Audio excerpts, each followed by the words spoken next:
ವಿನಂತಿ ಮಾಡ್ತೀವಿ. ಕೂರಿಸಿರೋದ್ರಿಂದ ಎರಡೇ ಎರಡು ಮಾತನಾಡ್ತೀನಿ, ಹೇಳ್ತೀವಿ ಎರಡು ಅಂತ. ಎಷ್ಟಾಗುತ್ತೆ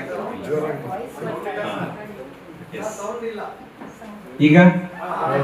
ಎಸ್, ನನಗೆ ಕೊನೆಯಲ್ಲಿ ಕೂತಿರೋರು ಗಮನಕ್ಕೆ ಬರಲಿಲ್ಲ. ಎಸ್ ಆತ್ಮೀಯರೇ, ಮಹಾಕವಿ ಕಾಳಿದಾಸ ಒಂದು ಮಾತು ಹೇಳ್ತಾರೆ, ಶರೀರ ಮಾಧ್ಯಮ ಖಲು ಧರ್ಮ ಸಾಧನಂ ಅಂತ. ಹಾಗೆ ಇಂಗ್ಲಿಷ್ ನಲ್ಲಿ ಏನ್ ಹೇಳ್ತೀವಿ, A sound mind in the sound body. ಆರೋಗ್ಯಕರವಾದ ಮನಸ್ಸು ನಮ್ಮಲ್ಲಿ ಏನಾದ್ರು ಇರಬೇಕು ಅಂತಂದ್ರೆ ಶರೀರವು ಕೂಡ ಸದೃಢವಾಗಿರಬೇಕು. ಈ ಶರೀರದ ಮೂಲಕವೇ ನಾವೇನಾದ್ರು ಏನನ್ನಾದ್ರೂ ಸಾಧನೆ ಮಾಡ್ಲಿಕ್ಕೆ ಸಾಧ್ಯ. ಶರೀರವನ್ನು ಬಿಟ್ಟ ಮೇಲೆ ನಾವೇನು ಸಾಧನೆ ಮಾಡ್ಲಿಕ್ಕೆ ಆಗೋದಿಲ್ಲ. ನಮ್ಮ ಗುರುಗಳ ಜೊತೆ ಯಾರೋ ಒಬ್ರು ಮಾತನಾಡ್ತಾ ಕೇಳ್ತಾ ಇದ್ರು, ಗುರುಗಳೇ ಈಗಿನಿಂದ ಯಾಕೆ ಸಾಧನೆ ಮಾಡಬೇಕು, ಇನ್ನೇನು ನಾಳೆ ನಾಡಿದ್ದು ಸಾಯ್ತೀವಿ ಎನ್ನುವಾಗ ಸಾಧನೆ ಮಾಡಿದ್ರೆ ಸಾಲದೆ, ನೀನ್ ನಾಳೆವರೆಗೂ ಸಾಯ್ತೀನಿ ಅಂತ ಇರ್ತಿ ಅಂತ ಯಾವ ಗ್ಯಾರಂಟಿ ಇದೆ? ಉದ್ದಿನ ಮೂಟೆ ಉರುಳೇ ಹೋಯ್ತು, ಉದ್ದಿನ ಕಾಳನ್ನ ಇಟ್ರೆ ಅದು ಯಾವ ಕ್ಷಣದಲ್ಲಿ ಉರುಳೋಗುತ್ತೆ ಅಂತ ಗೊತ್ತಿಲ್ಲ. ಆದ್ರಿಂದ ನಾವು ಎಷ್ಟು ಸಾಧ್ಯವೋ ಅಷ್ಟು ಸಾಧನೆಯನ್ನು ಮಾಡೋದಕ್ಕೆ ಈ ಕ್ಷಣದಲ್ಲೇ ಪ್ರಾರಂಭ ಮಾಡಬೇಕು. ನಾಳೆ ಮಾಡೋಣ, ನಾಡಿದ್ದು ಮಾಡೋಣ ಅಂತಂದ್ರೆ ಖಂಡಿತ ಸಾಧ್ಯ ಇಲ್ಲ. ನಾನು ಸುಮಾರು ಸುಭಾಷ್ ಪತ್ರಿಜಿ ಮಹಾಗುರುಗಳು ಪಿರಮಿಡ್ ವ್ಯಾಲಿನಲ್ಲಿ ಉದ್ಘಾಟನೆ ಮಾಡಿದಂಥ ಸಂದರ್ಭದಲ್ಲಿ, ಪಿರಮಿಡ್ ವ್ಯಾಲಿಯ ಸಂದರ್ಭದಲ್ಲಿ ನಾನು ಅಲ್ಲಿಗೆ ಹೋಗಿ ಭಾಗವಹಿಸಿದ್ದೆ. ರಾತ್ರಿ 10 ಗಂಟೆಗೆ ಅವರು ಧ್ಯಾನ ಪ್ರಾರಂಭ ಮಾಡಿದರು. ಸುಮಾರು 12:30 1 ಗಂಟೆ ತನಕ ನಿರಂತರವಾಗಿ ವೇಣುನಾದವನ್ನು ಮಾಡ್ತಾನೆ ಇದ್ರು ತಾವೇನೆ ವೇದಿಕೆಯಲ್ಲಿ. ಆ ವೇಣುನಾದವನ್ನು ಕೇಳ್ತಾ ಕೇಳ್ತಾ ಕೂತಿದ್ದ ಜಾಗದಲ್ಲಿ ನಾವು ಸಂಪೂರ್ಣವಾಗಿ ತಲ್ಲೀನರಾಗಿದ್ವಿ 2-2.5 ಗಂಟೆಗಳ ಕಾಲ. ಅವರು ಏನಾವತ್ತು ಮಾಡಿಸಿ ಆ ಬೀಜ ಮಂತ್ರವನ್ನು ನಮ್ಮಲ್ಲಿ ಧ್ಯಾನದ ಬೀಜ ಮಂತ್ರವನ್ನು ಹುಟ್ಟು ಹಾಕಿದ್ರು, ಆವತ್ತಿಂದ ನಿರಂತರವಾಗಿ ನಾನು ಮಾಡ್ಕೊಂಡು ಬಂದಂತಹ ಸಾಧನೆ ನನಗೆ ಎಷ್ಟರ ಮಟ್ಟಿಗೆ ಫಲವನ್ನ ಕೊಡ್ತು ಅಂತ ಹೇಳಿದ್ರೆ, ಸುಮಾರು 8 ವರ್ಷಗಳ ಹಿಂದೆ ಕಣ್ಣು ಆಪರೇಷನ್ ಬಂತು ನಂದು. ಆವಾಗ ಆಪರೇಷನ್ ಥಿಯೇಟರ್ಗೆ ಹೋದಾಗ ಡಾಕ್ಟರ್ ಬಂದ್ಬಿಟ್ಟು ಒಂದು ಇಂಜೆಕ್ಟ್ ಮಾಡ್ತೀನಿ ಅಂತ ಹೇಳಿದ್ರು. ನಾನು ಹೇಳಿದೆ, ನೀವು ಇಂಜೆಕ್ಷನ್ ಮಾಡಬೇಕಾದ ಅವಶ್ಯಕತೆ ಇಲ್ಲ, ನಾನು ಹಾಗೆ ಮೆಡಿಟೇಷನ್ ಮಾಡ್ತಾ ಇರ್ತೀನಿ, ನಿಮ್ಮಷ್ಟಕ್ಕೆ ನೀವು ಮಾಡ್ಕೊಳ್ಳಿ ಅಂತೇಳಿ ಆ ಕ್ಷಣದಲ್ಲಿ ನನ್ನಷ್ಟಕ್ಕೆ ನಾನು ಮಲಗಿದೆ. ಅವರು ಆಪರೇಷನ್ ಶುರು ಮಾಡಿದ್ರು. ಯಾವುದೇ ಅನೆಸ್ಥೇಷಿಯಾ ತಗೊಳ್ಳಿಲ್ಲ. ಅವ್ರು ಮಾಡಿದ್ದು ನನಗೆ ಗೊತ್ತೇ ಆಗಲಿಲ್ಲ. ಸುಮಾರು 25 ನಿಮಿಷಗಳ ನಂತರ ತಟ್ಟಿ ಎಬ್ಸಿದ್ರು, ಎದ್ದೇಳಿ ಆಪರೇಷನ್ ಮುಗೀತು ಅಂತ. ಆವಾಗ ಎದ್ದೆ. ಅಂದ್ರೆ ಧ್ಯಾನ ಅಂತಕ್ಕಂಥದ್ದು ನಮ್ಮ ಮನಸ್ಸನ್ನ ನಾವು ಎಷ್ಟರ ಮಟ್ಟಿಗೆ ನಾವು ಅಂತರ್ಮುಖಗೊಳಿಸ್ತಾ ಹೋಗ್ತೀವಿ, ದೇಹದ ಕಡೆ ಗಮನ ಬರೋದಿಲ್ಲ. ಸುಮಾರು 6 ವರ್ಷಗಳ ಹಿಂದೆ ನೆಲಮಂಗಲ ರೋಡಲ್ಲಿ ವಿಪಶ್ಯನಾ ಮೆಡಿಟೇಷನ್ ಅಂಡ್ ರಿಸರ್ಚ್ ಸೆಂಟರ್ ಅಂತ ಇದೆ. ಅಲ್ಲಿ ನಾನು ಮತ್ತು ನನ್ನ ಪತ್ನಿಯ ಸಮೇತ ಹೋಗಿ 11 ದಿವಸಗಳ ಕಾಲ ಅಲ್ಲಿ ಇದ್ವಿ. ಅವರು ಮಾಡಿಸಿದಂತಹ ಧ್ಯಾನ, ಆ ವಿಪಶ್ಯನ ವಿಧಾನ ಇವತ್ತಿಗೂ ಕೂಡ ನಾನು ನಿರಂತರವಾಗಿ ಆಚರಣೆ ಮಾಡ್ಕೊಂಡು ಬರ್ತಾ ಇದ್ದೀನಿ. ಇದರ ಫಲ 2022ನೇ ಇಸ್ವಿನಲ್ಲಿ ನನಗೆ ಕ್ಯಾನ್ಸರ್ ಅಟ್ಯಾಕ್ ಆಯಿತು. 4 ತಿಂಗಳ ಕಾಲ 6 ಸೈಕಲ್ ಕೀಮೋಥೆರಪಿ ಮಾಡಿದರು. ಅದಕ್ಕೂ ಮುಂಚೆ ಏನಾದರೂ ನಮ್ಮ ಡಾಕ್ಟರ್ ರಂಗನಾಥ್ಜಿಯವರು ಅಥವಾ ನಮ್ಮ ಜಗನ್ನಾಥರವರು ಸಿಕ್ಕಿದ್ದಿದ್ರೆ ನಾನು ಕೀಮೋಥೆರಪಿಗೆ ಹೋಗಬೇಕಾದ ಅವಶ್ಯಕತೆ ಇರಲಿಲ್ಲ. ಒಂದು ಕೀಮೋಥೆರಪಿಯನ್ನ ಮಾಡಿದಾಗ 8 ದಿನದಿಂದ 10 ದಿನಗಳ ಕಾಲ ಏನು ಆ ಸಾವು ಮತ್ತು ನಡುವೆ ಹೋರಾಟವನ್ನು ಮಾಡಬೇಕಾದಂತಹ ಪರಿಸ್ಥಿತಿ ಬರ್ತಾ ಇತ್ತು. ಆ ಸಂದರ್ಭದಲ್ಲಿಯೂ ಕೂಡ ರಾತ್ರಿ ವೇಳೆ ನಿದ್ರೆ ಬರ್ತಾ ಇರಲಿಲ್ಲ. ಇಡೀ ರಾತ್ರಿ ಎಚ್ಚರವಾಗಿರ್ತಾ ಇದ್ದೆ, ಧ್ಯಾನ ಮಾಡ್ಕೊಂಡು ಕೂತಿರ್ತಿದ್ದೆ. ಎಲ್ಲರೂ ಬಂದ್ಬಿಟ್ಟು ಯಾಕೆ ಮಲ್ಕೊಳ್ಳಿದ್ರೆ ನಿದ್ರೆ ಬರ್ತಾ ಇಲ್ಲ, ನೀವು ನಿದ್ರೆ ಮಾಡಿ, ನನ್ನಷ್ಟು ನಾನು ಕೂತಿರ್ತೀನಿ ಹೀಗೆ ಹೇಳ್ತಾ ಇದ್ದೆ. ಹೀಗೆ ಆ ಅಂಥ ಪ್ರಾಣ ಸಂಕಟವನ್ನ ಕೊಟ್ಟಂತಹ ನೋವುಗಳನ್ನು ಕೂಡ ಧ್ಯಾನದ ಮೂಲಕ ಹೋಗಲಾಡಿಸ್ಕೊಂಡು ಇವತ್ತು ಕ್ಯಾನ್ಸರ್ ಅನ್ನ ಗೆದ್ದು ನಿಮ್ಮ ಮುಂದೆ ನಿಂತಿದ್ದೀವಿ.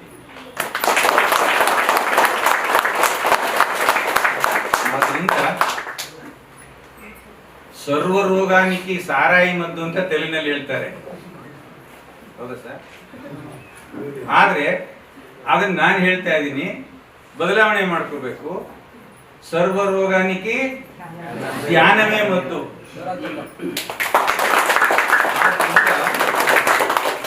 ನಾವೆಲ್ಲರೂ ಎಷ್ಟು ಸಾಧ್ಯವೋ ಅಷ್ಟು ಕಾಲ ಧ್ಯಾನ ಮಾಡ್ತಾ ಹೋಗ್ಬೇಕು.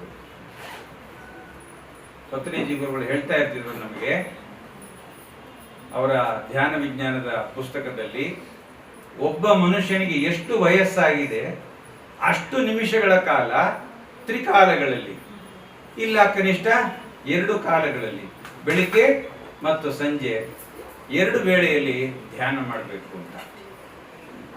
ಆದರೆ ಇವತ್ತಿನ ಬ್ಯುಸಿ ಶೆಡ್ಯೂಲ್ನಲ್ಲಿ ಜನಕ್ಕೆ ಅಷ್ಟು ಹೊತ್ತು ಕೂತ್ಕೊಂಡು ಮಾಡಲಿಕ್ಕೆ ಸಾಧ್ಯ ಇಲ್ಲ.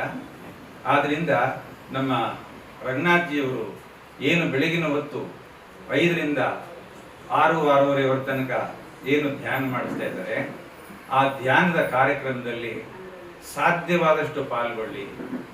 ಸಾಧ್ಯವಾದಷ್ಟು ನಿಮ್ಮ ಬಂಧುಗಳನ್ನ, ನಿಮ್ಮ ಮಾತುಗಳಿಗೆ ಯಾರು ಬೆಲೆ ಕೊಡ್ತಾರೆ ಅಂಥವ್ರಿಗೆ ಹೇಳಿ, ಕೂರಿಸಿ ಧ್ಯಾನ ಮಾಡಿಸಿ. ಯಾಕೆ ಅಂತ ಹೇಳಿದ್ರೆ ಎಲ್ಲಾ ದಾನಕ್ಕಿಂತಲೂ ಅನ್ನದಾನ ಮೇಲು ಅಂತ ಇದುವರೆಗೂ ಹೇಳ್ತಾ ಇದ್ರು. ಇವಾಗ ಅನ್ನಕ್ಕೇನು ಕೊರತೆ ಇಲ್ಲ. ಎಲ್ಲರೂ ಕೊರತೆ ಇದೆಯಾ? ಯಾರಿಗೂ ಕೊರತೆ ಇಲ್ಲ. ಆದ್ರಿಂದ ಈಗ ದಾನಕ್ಕೆಲ್ಲ ಧ್ಯಾನವೇ ಮೇಲು ಅಂತಕ್ಕಂತಹ ಮಂತ್ರವನ್ನು ನಾವು ಧ್ಯೇಯ ವಾಕ್ಯವನ್ನಾಗಿ ಇಟ್ಕೊಂಡು ಧ್ಯಾನವನ್ನು ಮಾಡಿಸ್ಬೇಕು, ಧ್ಯಾನ ಮಾಡಬೇಕು. ಎಲ್ಲರೂ ಧ್ಯಾನಿಗಳಾಗಿ, ಈಗ ಇನ್ನು ಮುಂದೆ ಸಾಕಷ್ಟು ಜನ ಮಾತನಾಡೋರಿದ್ದಾರೆ. ಮತ್ತೆ ನಾನು ಸಾಧ್ಯವಾದರೆ ನಮ್ಮ ಯೋಗ ಥೆರಪಿಗೆ ಬಂದಂಥ ಸಂದರ್ಭದಲ್ಲಿ ಪ್ರಾಣಾಯಾಮಕ್ಕೆ ಸಂಬಂಧಪಟ್ಟದ್ದು, ಯೋಗಕ್ಕೆ ಸಂಬಂಧಪಟ್ಟದ್ದು, ಯೋಗ ಚಿಕಿತ್ಸೆಗೆ ಸಂಬಂಧಪಟ್ಟ ವಿಚಾರಗಳನ್ನ ಮಾತನಾಡ್ತೇನೆ. ಆಗ್ಬೋದಾ? ದಯಮಾಡಿ ಚಪ್ಪಾಳೆ ಹೊಡೆಯುವಾಗ ನೋಡಿ, ಎದ್ದು ನಿಂತ್ಕೊಳ್ಳಿ, ಕೈ ಎದ್ದೇಳಿ ಅಣ್ಣ, ಎದ್ದೇಳಿ ಮೇಲೆ. ಈ ರೀತಿ ಚಪ್ಪಾಳೆಯನ್ನ ಹೊಡೀರಿ.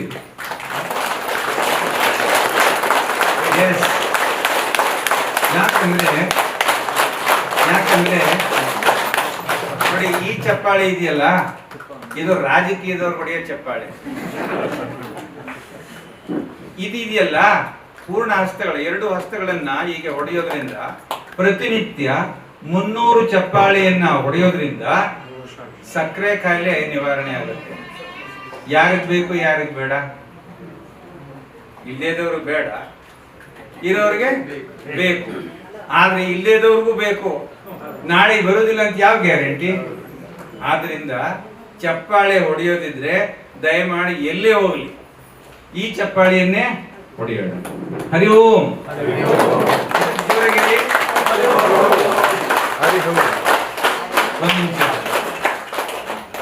ಹರಿ ಓಂ ಅಂತ ಎಂದಾಗ ಅಂತರಾಳದಿಂದ ಸಾಧ್ಯವಾದಷ್ಟು ಒಟ್ಟಿಗೆ ಹೇಳಿ. ಯಾಕಂದ್ರೆ ಕಬೀರದಾಸರು ಬಹಳ ಚೆನ್ನಾಗಿ ಒಂದ್ ಕಡೆ ಹೇಳ್ತಾರೆ, ದೋಚುವುದಾದರೆ ಬಾರೋ ದೋಚು, ಹರಿನಾಮವನೇ ದೋಚು.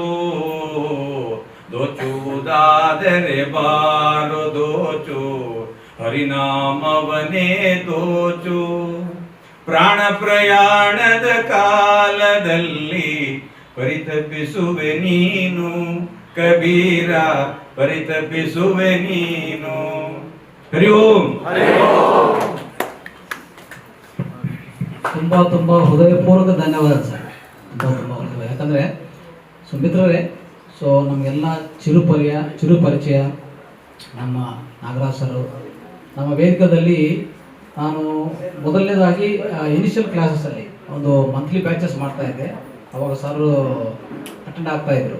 ನಾನು ಗಮನಿಸ್ತಾ ಇದ್ದೆ ಅಷ್ಟೇ. ಆದರೆ ಅವರು ತುಂಬ ಚೆನ್ನಾಗಿ ಭಾಗವಹಿಸ್ತಾ ಇದ್ರು, ಎಲ್ಲ ಅಬ್ಸರ್ವ್ ಮಾಡಿದ್ದೀನಿ. ಹೋಗ್ತಾ ಹೋಗ್ತಾ ಅದೇ ಇಂಟ್ರಾಕ್ಷನಲ್ಲಿ ಸರ್ ಕೇಳ್ತಾ ಇದ್ದೆ, ಸರ್ ನೀವು ಪ್ರಾಣಾಯಾಮ ಯೋಗ ಇದೆಲ್ಲ ಸರ್ಗೂ ಇದೆ ಅಂತ ನನಗೆ ಅರ್ಥ ಆಯಿತು. ಅವಾಗ ಅಲ್ಲಿಂದ ಶುರು ಆಗಿರೋದು ಆ ಪ್ರಯಾಣ ನಿರಂತರವಾಗಿದೆ. ಇವತ್ತು ಎಷ್ಟನೇ ದಿವಸ ಆಗಿದೆ ಹೇಳಿ? 365 ಡೇಸ್ ಎಷ್ಟನೇ ದಿವಸ ಆಗಿದೆ? 227 ಅಲ್ವಾ? 27 ಕಂಪ್ಲೀಟ್ ಮಾಡಿದ್ವಿ ಅಲ್ವಾ? ಸೊ ಜೋರಾಗಿ ಚಪ್ಪಲ್ ಅದಕ್ಕೆ.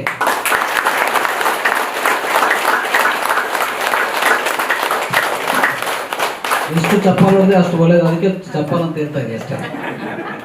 ಅರ್ಥ ಆಯ್ತಾ? ಸೊ ಮತ್ತೆ ಒಂದು ಸರಿ ನಾಗರಾಜ್ ಸರಿ ಜೋರಾಗಿ ಚಪ್ಪಲ್.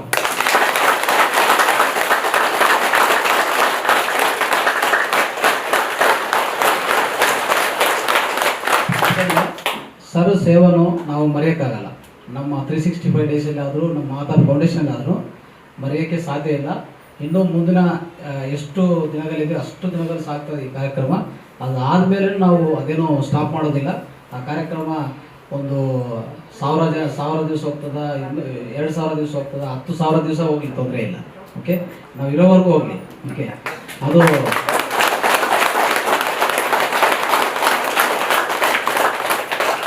ಯಾಕಂದರೆ ಸ್ನೇಹಿತರೆ, ಇಲ್ಲಿ ನೋಡ್ತಾ ಇದ್ದೀವಿ ನೀವೆಲ್ಲ, ಇಲ್ಲಿ ನೋಡ್ಬೋದು ಯೋಗ ಥೆರಪಿ, ಆಟೋ ಯೂರಿನ್ ಥೆರಪಿ, ಮತ್ತು ಮನೆ ಮದ್ದುಗಳು, ಆಯುರ್ವೇದ, ಈ ಥರ ನೋಡ್ತಾ ಇದ್ರೆ ಮಹಾವತಾರ್ ಸ್ಪಿರಿಚುವಲ್ ಫಾರ್ಮ್ ಇದೊಂದು ಹೊಸ ಮಾಹಿತಿ. ಇದು ನಿಮ್ಮ ಜೊತೆಗೆ ಹಂಚ್ಕೊತೀವಿ ಬೇಗನೆ.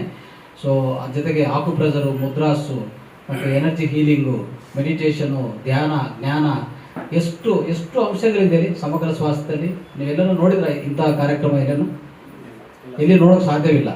ಆದರೆ ನಾವು ಹಣಕಾಸು ಕೊಟ್ಟು ಹೋಗಿದ್ರು ಅಲ್ಲಿ ಎಷ್ಟು ಸಿಗುತ್ತೋ ಗೊತ್ತಿಲ್ಲ ಅಲ್ವಾ? ಇಲ್ಲಿ ಏನಂದರೆ ಮಹಾವತಾರ್ ಫೌಂಡೇಶನ್ ಏಕೈಕ ಗುರಿ ಒಂದೇ, ಎಲ್ಲರನ್ನೂ ಮಾಸ್ಟರ್ ಆಗಿ ತಯಾರಾಗಬೇಕಂತ ಆ ಪ್ರಯಾಣದಲ್ಲಿ ಇದ್ದೀವಿ. ನೀವೆಲ್ಲರೂ ನಮ್ಮ ಜೊತೆಗೆ ಆಧ್ಯಾತ್ಮಿಕ ಪ್ರಯಾಣ ಎಲ್ಲರೂ ಒಗ್ಗಟ್ಟಾಗಿ ಮಾಡ್ತಾ ಇದ್ವಿ. ಅದಕ್ಕೆಲ್ಲ ಎಲ್ಲರಿಗೂ ಮತ್ತೆ ಒಂದು ಸರಿ ಪ್ರತಿಯೊಬ್ಬರಿಗೂ ಧನ್ಯವಾದಗಳು ಹೇಳ್ತಾ ಸೊ ಇಂದಿನ ಕಾರ್ಯಕ್ರಮ ಮುಂದುವರ್ಸೋಣ.